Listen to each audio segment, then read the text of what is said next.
Hoy con el profesor Lorenzo González Casas, urbanista, arquitecto, pensador, investigador y profesor universitario. El tema, la ciudad, hacer ciudad, algo tan importante para nosotros, profesor.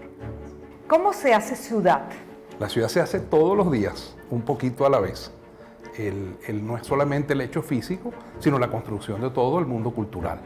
De hecho, la ciudad es el sinónimo pues, de civilización, de una cultura, y eso se hace de esa manera. Por supuesto, hay un establecimiento físico, que es la construcción o la trama de la ciudad, que por cierto dicen que es muy terca, que le cuesta mucho cambiar en el tiempo, y por supuesto está esa permanente, llamemos así, negociación entre ese mundo cultural y lo que está debajo, esa infraestructura y sistema de construcciones de las viviendas, las oficinas, los comercios, las edificaciones institucionales, etcétera, ¿no? Pero parece que a veces eso está divorciado o desconocemos que para hacer ciudad se articula el mundo cultural con el mundo físico y parece ser que lo dejamos como de lado y por eso la ciudad se tiende a ser como árida, dura, claro, caótica. Bueno, es expresión de una cultura. Hay dos cosas, ¿no? Lo que es permanente, lo que se puede decir es el monumento, lo que pretende la eternidad, que es una de las finalidades, por supuesto, de la arquitectura, y por otro, esa cosa que es vibrante, que está cambiando permanentemente, que es como un magma, ¿no? Pensando en algo así como volcánico, que está en efervescencia, que es la sociedad. Entonces, en esa interacción es que se van produciendo los cambios. Decía un profesor hace unos cuantos años que la relación que se establece entre los rituales y la arquitectura es esencial. Es decir, la ciudad que se construye o la arquitectura de esa ciudad que se va construyendo, en el fondo es la expresión de los rituales. Los rituales cambian, la arquitectura es un poco más, o la ciudad es un poco más terca, la trama de la ciudad todavía más terca, y entonces se produce pues ese permanente, yo creo que interesantísima relación entre lo que es cambiante, lo que está en transformación y lo que es permanente. En esa permanente transformación se puede hablar de una ciudad formal y la ciudad informal. Mire, yo no creo tanto en esas categorías. Creo que lo que existe es una sola ciudad que puede tener como unos sectores diferentes unos de otros y que eso que se denomina informal probablemente es mucho parte de la cultura. O sea, si hay unas relaciones de carácter informal, no solamente en la residencia, bueno, pues eso se va a expresar también en el territorio. Pero yo creo que la ciudad, como le decía antes, es una sola. En esa ciudad que es una sola, que es particular en nuestro caso, porque a veces la sentimos desordenada o caótica o con soluciones habitacionales improvisadas, lo cierto es que debe ser ya la mitad de la ciudad. ¿Son los barrios una solución a la Caracas actual o son parte del problema? ¿Qué son los barrios? Bueno, a mí me interesa siempre el término barrio. Barrio en otras sociedades, en otros contextos, se refiere a sectores de ciudad. Sí, en Argentina el barrio es un sector de la ciudad. Claro, entonces yo prefiero siempre tratarlo de esa manera. Perfecto. Pero bueno, tal cual como nosotros lo hemos visto históricamente, y sobre todo en ciudades como Caracas, en las cuales es tan visible la ocupación de determinada forma, sin urbanismo. Yo diría que más que informal se trata de sectores que carecen de urbanismo, es decir, donde las casas llegaron antes que la infraestructura. Eso es bueno explicarlo, porque ¿qué es el urbanismo? Claro, entonces hablamos primero, alguien decía que el urbanismo es una manera de vivir, un poco esta cosa cultural, pero si lo pensamos en términos netamente físicos, pensamos que es la infraestructura de equipamiento, de servicios, de aspectos simbólicos que está acompañando a esa otra parte que es la residencia. Es decir, la residencia o la casa es una parte que ocupa en números redondos más o menos la mitad del espacio de una ciudad, de cualquier ciudad. Es decir, el resto, es decir, no es el 50% pobre y el 50% que no lo es, sino es el 50% que está dedicado a la residencia y el 50%, o sea, esa otra mitad que está dedicado al resto de las cosas, a la vialidad, a los servicios, etc. Entonces, el urbanismo es, en ese aspecto físico, ese acondicionamiento del espacio para que aparezca la vivienda. Es decir, el asunto central e inicial es el urbanismo, es el trazado, cuando usted, por ejemplo, ve el proceso que siguen las ciudades cualquiera, y pensemos en las ciudades coloniales en América Latina. Bueno, ¿qué fue lo primero? Lo primero es la definición de esa trama. Sí. Es decir, por dónde van a ir la circulación, las vías, esa trama. Luego, dónde van las instituciones. Entonces va la decisión de dónde va, en aquel momento era la iglesia y las actividades de gobierno, ayuntamiento y el espacio público, el espacio de todo. Y después, más tarde, la vivienda. Cuando el proceso se invierte, porque por razones de que no se provee eso primero, entonces la gente resuelve. ¿Qué es lo que la gente puede resolver? Su casa. Sí. Y entonces es más bien un problema que resuelve la gente. Lo que no puede resolver la gente es lo otro. Los servicios. Claro. Entonces, ¿qué es la tarea? Entonces, yo creo que ha habido una interpretación, inclusive utilizando términos como rancho, que de una vez descarta el enorme esfuerzo que hace una sociedad para resolver ese problema. A eso iba. Cuando uno ve que la categoría o la palabra barrio es utilizada de otra manera en otros países, y que aquí hay ciertas categorizaciones para definir ciertos espacios, se ha hecho de una manera inapropiada la utilización de los términos. Sí, yo creo que en general, por ejemplo, hablar en una época se hablaba de eso que se llama viviendismo, que es hacer viviendas a granel y no hacer ciudad. Se decía que se iba a hacer una guerra al rancho. Eso fue durante más de una década un lema, además no de los gobiernos. Sí. Entonces, ¿qué significaba eso? Que estos términos bélicos siempre a mí me han llamado la atención en el momento que se utilicen, ¿no? Y en el fondo lo que buscaba era la provisión de la vivienda masivamente. Cuando se habla del déficit de vivienda o no sé qué, lo que se está planteando en el fondo es proveer cajones en vez de proveer ciudad. Entonces, utilizando unos números, una estadística muy sencilla, si nosotros pensamos que alrededor de en el crecimiento anual nosotros tenemos que proveer espacio para unos 500.000 de personas cada año, que sería un tamaño de una ciudad más o menos importante. Si nosotros hacemos el esfuerzo para proveer esos espacios en las áreas ya desarrolladas o en las áreas de nuevo desarrollo, el problema, si usted lo ve así, es de nuevo de urbanístico, un problema de ciudad y no un problema de casas o de cajones para embalar a la gente y darle ciudadanía por el sitio donde duerme. De la otra manera, si usted lo que piensa es que debe haber los servicios, debe haber empleo, debe haber buenas condiciones de trabajo, etc. Claro, entonces ahí el juego es distinto porque la casa puede venir en el tiempo, que es lo que se ha hecho, que es lo que ha hecho toda la sociedad, prácticamente mucho más de la mitad de la sociedad venezolana, y en América Latina además es el común. Fíjese, le decía algo en relación a los números, nosotros deberíamos proveer esa ciudad para unas 130.000 familias al año. Ese es más o menos el número, un poco más, un poco menos, son números muy redondos, ¿no? Esa cantidad en el esfuerzo viviendista, en el mejor de los casos, si nosotros tomamos el promedio de todos los años, nosotros llegamos apenas a la mitad de la provisión de esa habitación construida, formal, terminada. Por eso es que la gente soluciona. Bueno, pero entonces, de la manera que puede. Claro. Ahora, si ese número baja, por ejemplo, como ha bajado durante alguna temporada, a 25, 30.000, 35.000, usted tiene que hay 100.000 de esos que tienen que resolver. Y lo están resolviendo y lo han resuelto.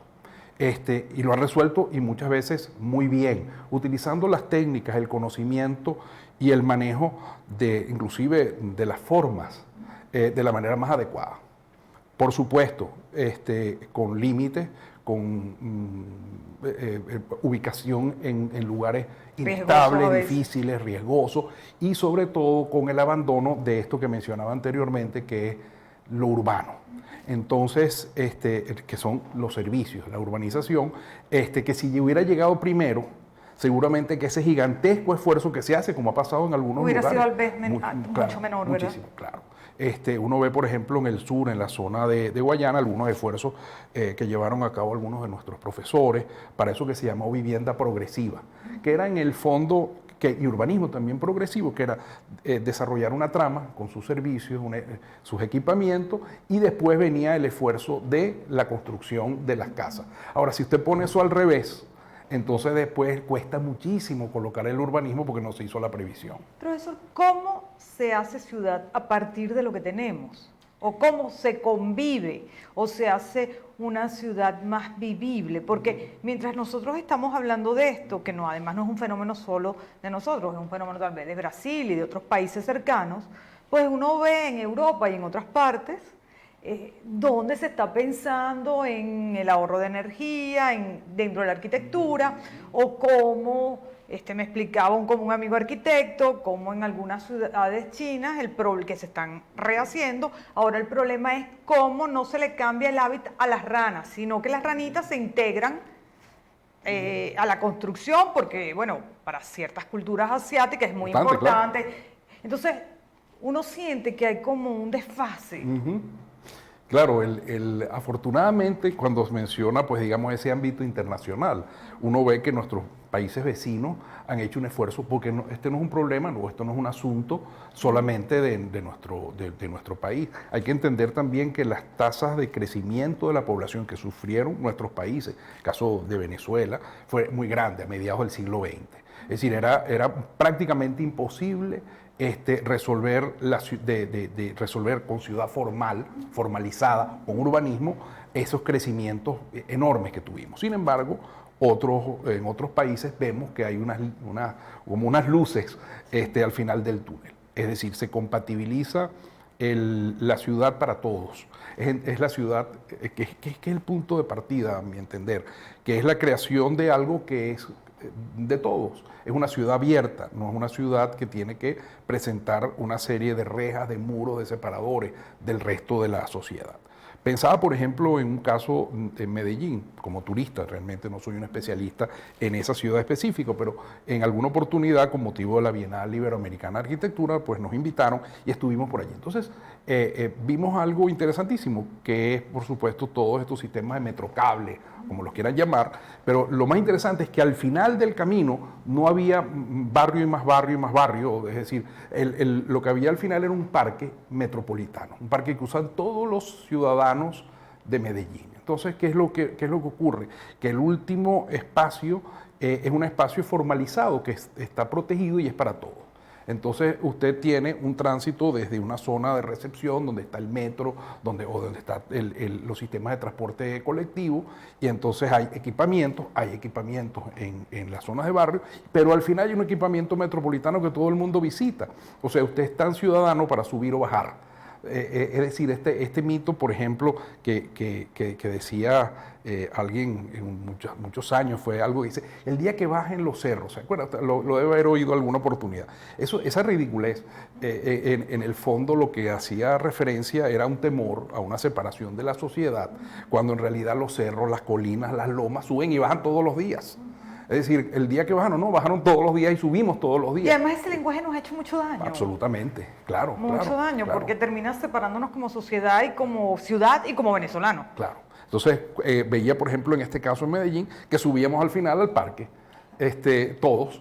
Podíamos subir unos otros y hasta nosotros los extranjeros, los visitantes. Pero ahí también integraron el arte, por supuesto, la arquitectura, hicieron una ciudad que podía apreciarse desde las partes más populares hasta las partes más elitescas, pero la gente tenía derecho a lo bello, ¿no? A lo hermoso. Claro. Y poder llegar entonces a un sitio en el cual hay una biblioteca es un ejemplo interesantísimo. Yo necesito un libro porque yo no puedo ir igualmente, o sea, no se trata solamente, es este efecto de subir y bajar o moverse. Medellín es muy parecido en topografía a Caracas. Entonces, poderse desplazar libremente de un lado hacia otro, yo creo que una de las grandes señales, de los grandes mensajes, decía uno de los alcaldes de esa ciudad que uno de sus lemas de campaña fue romper un muro o una reja que bordeaba un parque. Entonces, la promesa es, vamos a hacerlo abierto. En vez de seguirle creando rejas y separadores al resto de la ciudad, este es un hecho público. Entonces, por supuesto, a lo mejor esto suena como una utopía, como una cosa extrañísima. Ahí está, pero bueno, lo vemos ahí todos los días y otras ciudades, lo vemos en Brasil también, lo vemos también en Ecuador, lo vemos también en Bolivia. Es decir, lo interesante de tenerlo tan cerca y que no sea un referente del mundo, llamemos así, desarrollado, es que le da una característica de factibilidad. Claro. Y además permite que los que nos interesa la historia, aunque alguien decía por allí, le decía, papá, ¿para qué sirve la historia? Le preguntaban a un historiador. Bueno, yo creo que la historia también sirve para nosotros, yo sé que es un aspecto que le interesa especialmente. La historia nos dice que también nosotros pudimos hacer o hemos hecho muchas cosas. Claro. Y que en algún momento, por ejemplo, pensemos en el metro de Caracas o pensemos en algunos nuestros parques nacionales, pensemos en una cantidad de cosas que hemos sido capaces de hacer. Cuando usted habla, profesor, de pequeñas cosas que se pueden hacer, yo me atrevo a pensar si de manera emblemática cada alcalde, gobernador, hablando de la ciudad, no importa la tendencia política, decidiera voy a hacer una obra importante, emblemática, entendiendo por importante emblemática, un parque gigantesco abierto, una biblioteca pública bella, hermosa, en medio de la zona popular. Eso no es tan difícil. No lo es. Y cambiaría el rostro, y al cambiar el rostro, cambiaría la convivencia de los habitantes de cada una de esas zonas populares, porque se sentirían, yo me imagino, como empoderados, o sea... Claro, mire, lo primero es, para poder hacerlo, garantizar la accesibilidad, como decíamos, cómo poder hacer que esa red, que la gente pueda llegar. El metro hizo realmente muchos milagros de esa manera, aparte que es como una especie de gran batidora que nos mezcla a todos. Cuando usted se monta en el metro, usted no sabe ni dónde vive, ni nada por el estilo de la persona que tiene al lado, de tal manera que produce esta accesibilidad. Si fuéramos a dar ejemplos muy, muy concretos, así, vamos a agarrar dos extremos de la ciudad. En un extremo, por ejemplo, en el municipio Libertador, la zona de Catia. Ahí tenemos el Parque del Oeste, es un viejo anhelo de esa comunidad o de ese grupo de comunidades, poder tener un espacio digno, un espacio, además debe ser extraordinario en su paisajismo, pero en toda la dimensión para la cual fue pensado. Bueno, ya hay algunas señales, en ese mismo municipio hay un proceso también de rescate del área central de la ciudad, del casco histórico, eso es importante. En el otro extremo tenemos, por ejemplo, en Petare, el trabajo que se ha hecho recientemente en un espacio público y el gimnasio, la zona deportiva de Mezuca. La zona deportiva de Mezuca era un estacionamiento prácticamente negado a la comunidad y bueno, apareció algo tan sofisticado como la idea de tener unas piscinas. Por supuesto, claro que una piscina es algo que no es ajeno a la cotidianidad y se convierte en algo emblemático en la medida en la cual una persona que vive en Petare o una persona que vive en las inmediaciones de Petare puede tener acceso a un sistema de piletas públicas. Entonces, esos son ejemplos de lo que puede hacerse y en este caso a través de espacio público y todo lo que son equipamientos simbólicos, representativos. En una época o durante mucho tiempo hay ciertas instituciones que ocuparon ese lugar, las actividades gubernamentales, las actividades eclesiásticas, pero cada vez más el mundo de lo cultural empieza a tomar el lugar. Por ejemplo, en los museos, las bibliotecas, todas esas cosas en las cuales igualito nos revuelven igual que lo hace el metro todos los días, ¿no? ¿Cómo sueña usted y cómo piensa la ciudad?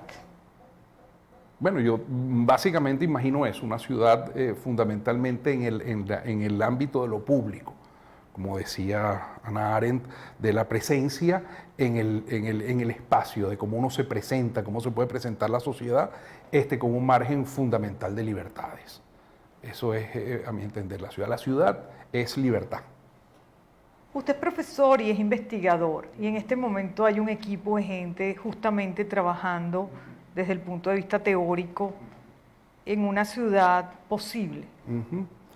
Sí, pensando en que esa ciudad posible se hace a pedacitos, se hace a fragmentos, se hace en cultura, se hace, por supuesto, en obras, en hechos físicos, pero también en la manera de entendernos, la manera de producir esa cultura de ciudad. Eso en efecto es así. ¿Qué pasa con nuestros barrios?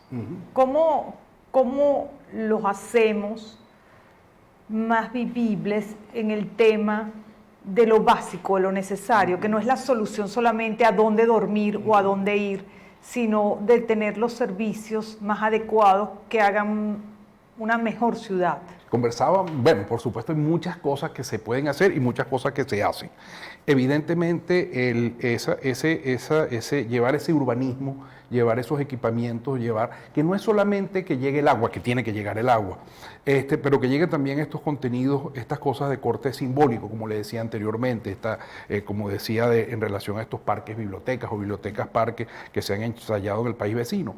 Estas cosas en las cuales hay una filosofía que es las mejores cosas, las más duraderas para las que menos tienen. Pues evidentemente usted tiene que una parte de la sociedad es capaz de tener una biblioteca en su casa, pero el que no tiene debería tener una magnífica biblioteca al alcance de su mano. Ese yo creo que es el tipo de cosas que hay que hacer. Hay que hacerlas con las restricciones, por supuesto, que hay en materia económica, con las restricciones que hay también en disponibilidad de espacio. Una de las cosas más difíciles en la medida en la cual las zonas llamadas así de barrios presentan, sí, es la densidad. Es decir, es muy difícil poder hacer una provisión a menos que usted aproveche el espacio que ya existe, que ya está creado. A veces muy difícil, a veces también muy complicado, no solo por el aspecto de topografía, sino por la dificultad que tienen nuestras tramas, que además no es solamente parte del asunto del barrio, sino del resto de la ciudad. Nosotros somos una de las sociedades en las que hemos hecho una trama más ineficiente. A uno le llama la atención en una ciudad como Caracas, cuán ineficientes podemos llegar a ser. Fíjese, nosotros agarramos todos los vallecitos fluviales que había en lo que es el área metropolitana y le plantamos una autopista. Es verdad. Eso es una de las locuras más grandes. Además hemos hecho autopistas no como circunferencia, no como anillos, sino lo hacemos como arbolitos. Es decir, es una cosa extrañísima. Yo creo que eso la deberíamos patentar. Claro, una mala idea, pero podría patentarla porque yo no lo he visto prácticamente en ninguna parte. Usted ve que hay una pequeña quebrada en alguna parte e inmediatamente a alguien se le ocurre una idea de ponerle una vía expresa, así sea de 600 metros. Ese esquema es muy ineficiente y lo mismo se reproduce en las zonas en pendiente. Es decir, fíjese, por ejemplo, si uno quiere ir de aquí a acá, nuestro sistema ramificado en árbol no nos permite hacer este movimiento, sino tenemos que hacer todo esto. Eso nos hace muy ineficientes. Nuestro sistema con muy pocas excepciones funciona de esa manera. Entonces uno se pregunta, bueno, ¿por qué hay tanto tráfico? ¿Por qué hay tanta cola? Primero evidentemente hay un problema de magnitudes, o sea, no es suficiente, pero por el otro lado hay un problema de ineficiencia, o sea, lo hemos hecho de la manera más ineficiente. Usted puede imaginar que el espacio más importante de la ciudad, que es del Valle Mayor, llamémoslo así, está recorrido por una autopista que además entonces le hacemos segundos y terceros y cuartos pisos. Entonces, el sitio más valioso de la ciudad, o sea, ¿a quién se le hubiera ocurrido, qué sé yo, ahora sí usando un ejemplo internacional, se le hubiera ocurrido poner una autopista en los Campos Elíseos? Es decir, si alguien pone una autopista en los Campos Elíseos, echa a perder París. Totalmente. Entonces, bueno, eso fue lo que nosotros hicimos. Eso va a ser una de las tareas que yo le digo a los estudiantes, que les va a tocar, seguramente a mí no, pero sí les va a tocar en el futuro. Yo creo que la reconstrucción, fíjense que ya no estamos hablando solamente de unas zonas de vivienda, sino estamos hablando ya de un formato, de una forma de vivir de la sociedad. Claro, pero cuando se construyó, por ejemplo, la gran autopista, el distribuidor Araña, etcétera, etcétera, pues ya había muchos otros ejemplos en otros países, claro, que eso se pudo haber pensado de otra manera también. Claro. En estos días escuché a alguien diciendo que la solución estaba en hacerle otro piso a la autopista, como tienen algunos países asiáticos o algunas ciudades en Asia. Claro. Bueno, ese es el eterno debate. Lo que ocurre es que en muchos sitios la vía expresa no tocó el corazón de la ciudad. Y donde lo hizo, la destruyó. Claro. Entonces, yo creo que una de las grandes tareas en el repensar de toda la ciudad es cómo hacerla por supuesto, más accesible para todas las personas. Y llamo accesible el primer nivel, que es lo peatonal. Cuando hablamos de libertad... Esta es una ciudad que no se camina. No puede ser. Entonces, además, no tiene la infraestructura para hacerlo. Es decir, cuando se piensa una cosa como una vía expresa, se descarta el primer esfera de libertad del ser humano, que es el poderse mover peatonalmente. O el que además está, es un placer. Claro. Entonces, al abandonar esa posibilidad, se limita la libertad del ser humano. O sea, poniéndolo en un extremo, como le digo a algunas personas de los cursos de diseño urbano. Yo decía, yo debería ser libre de poder ir de aquí a, qué sé yo, a Valencia o a Ciudad Bolívar a pie. Que no lo haga es otra cosa, pero debería existir la estructura para poderlo yo hacer. O sea, ¿por qué la gente se puede mover desde Francia hasta Santiago de Compostela peatonalmente? Bueno, porque existe una infraestructura. Los mueve, por supuesto, un motivo religioso, pero se mueve. Pero al final de cuentas es un motivo de libertades. Entonces, lo primero que pudiera ponerse en una reglamentación urbanística es que todo tiene que ser accesible peatonalmente. Además, eso es un beneficio en general para toda la población, pero piensa en las personas mayores. Claro, claro. Y a personas con dificultades de movimiento. Entonces, ese sería como, digamos, como una herencia magnífica que se pudiera dejar a la posteridad. A lo mejor algunos que nos escuchan en este momento están pensando que somos como muy teóricos o románticos en lo que estamos, en nuestra conversación, y que hay problemas más inmediatos.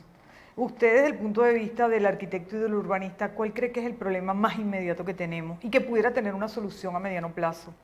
Creo que es ese, en términos específicamente urbanísticos, es la concepción de que lo primero es crear esas condiciones básicas para que pueda haber el asentamiento humano. En aquellos sitios en los cuales ya se ha ocupado, afortunadamente el crecimiento de nuestra población ya no genera las mismas presiones que generó en el pasado. Entonces hay, primero, el tema de habilitar, por supuesto, lo que se requiere para el futuro. Y, en segundo lugar, construir o reconstruir sobre lo construido. Poder hacer sobre lo que ya existe mejoras, ese poco a poco que tan importante es para todos. Es decir, no creer que, por ejemplo, en este caso de habilitar la red peatonal, no es que se va a hacer todo en un día, sino pensar las cosas, pues digamos, en esa larga duración histórica y decir, bueno, por alguna parte, por supuesto, hay que empezar y hacerlo, digamos, con la idea de que se pueda reproducir y otros puedan tomar o retomar esas ideas, ¿no? Profesor, un valor que le hayan inculcado en su casa, que lo haya acompañado a lo largo de toda su vida. Caramba, la constancia, la persistencia. ¿Es el valor más importante para usted? Para mí lo es, sí. ¿Es el que usted le enseña a sus hijos? Es el que intento hacer y el que trato de hacer todos los días en mis actividades y en mis ¿Y a sus estudiantes qué le enseña? Ese yo trato de hacerlo de esa manera, o por lo menos que ellos vean por la vía del ejemplo que es perfectamente posible hacer las cosas, hacerlas lo mejor posible y hacerlas pues todos los días un poquito. Ciertamente el ejemplo es lo mejor para enseñar. Gracias, profesor. Magnífico programa. Hemos aprendido mucho. Me alegro mucho. Y estamos un poco más esperanzados en la ciudad. Muchísimas gracias por la invitación. Hasta la próxima semana, amigos.